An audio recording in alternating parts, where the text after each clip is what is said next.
Welcome to the Deep Dive. Today we're digging into a pretty critical forecast, the Strategic Meteorological Risk Assessment. It covers Europe, Western Russia, and the Caucasus. And the time frame is October 3rd to the 12th, 2025. The reports are calling this period a, quote, significant amplified transition. Sounds like code for potentially rough weather. It really is. Amplified is the key word there. This isn't just the usual autumn shift. We're seeing natural volatility, sure, but it's being cranked up by these underlying climate trends. So for planning purposes, what does that mean? It means the focus has to shift. Forget preparing for the average storm or event. The operational need really is bracing for the peak potential intensity of whatever forms. We need to be ready for the worst case. Got it. And the main mechanism behind this potential intensity, the assessment calls it the cold-warm clash. Can you unpack that a bit? Yeah, basically, early October is often this tipping point. You get these outbreaks of colder air pushing west, and they can collide pretty dramatically with warmer, more zonal Atlantic air trying to return. So a collision zone for air masses. How crucial is the timing for this clash? Oh, it's everything. When that transition happens quickly, you maximize the energy contrast. Meteorologists call it baroclinicity. That's the fuel, essentially, for really powerful storm development. And we're not starting from a normal baseline, are we? No, not at all. That baseline risk is elevated. You know, Europe's the fastest warming continent. Remember those sea surface temperatures in 2024? Yeah, 0.7 degrees Celsius above the long-term average. That's significant. Hugely significant. It means the atmosphere can just hold vastly more moisture. It's like preloading any potential storm system. Which probably explains that, frankly, startling statistic I saw, the European Extreme Events Climate Index. It's showing extreme precipitation events running 9.2 times higher than the 1981-2010 average recently. That's it, exactly. It's the hydrological cycle accelerating right in front of us. And that feeds directly into our first major identified risk, heavy rain and flooding. The assessment rates this as HIH, particularly for the Caucasus region. Okay, why the Caucasus specifically? It's classic geography, really. Topographic precipitation enhancement, TPE.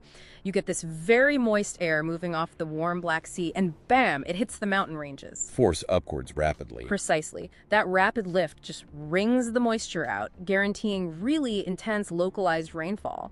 And in those complex mountain valleys, that means a serious risk of catastrophic flash floods. Okay, so that's the water risk sorted. Yeah. But the assessment also flags something almost counterintuitive for later in the period, a late-season heat wave. Seems odd for October. It does, but the risk is moderate high, probably around October 7th to 12th. It depends on whether a specific weather pattern and atmospheric blocking high sets up. And these aren't just slightly warm days, are they? No. The data showing these October heat waves are now running anywhere from 1 to 4 degrees Celsius hotter than they used to be, historically speaking. Wow. And I saw a note about an adaptation deficit, especially mentioned for Western Russia. What's the issue there? Well, think about it. If places like Moscow are already switching systems over to winter mode heating, infrastructure prep, and suddenly you get this unseasonable spike, maybe 16, even 20 degrees Celsius. Mid-October, that's quite warm. Yeah, it puts unexpected stress on everything. Energy grids, public health systems.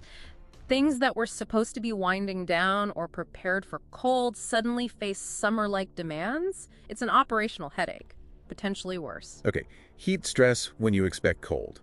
Now, the third risk is also a bit of a head-scratcher.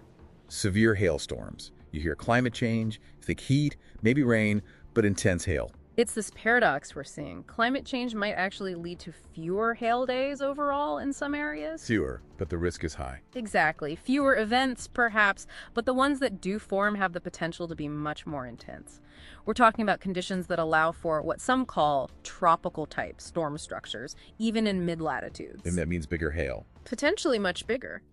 The specific risk highlighted is for hailstones exceeding 5 centimeters. That's golf ball size or larger across parts of southern Europe. Think about the damage potential from that. Huge localized insurance losses. So pulling it all together, this 10-day window looks like a real high-risk transition zone. Definitely. The strategic takeaway here is, well, it's twofold. First, immediate operational readiness. You need to be prepared for this kind of volatility now. And second, the longer-term view. Urgent structural adaptation, this elevated baseline, this increased potential intensity, it's not a blip. It's the direction things are moving. Which leads to a final thought, especially for anyone involved in planning or finance. Yeah. It seems like the old models might be breaking down. They absolutely are. The crucial shift, and this is maybe the most important point for you listening, financial planners, insurers, risk managers need to recalibrate. Stop focusing so much on historical frequency of events. And focus instead on Focus on the maximum credible event size. Because the potential impact of a single massive flood or one super hailstorm, that's what can really hit the balance sheet in this new climate reality. It's about the magnitude, not just the count.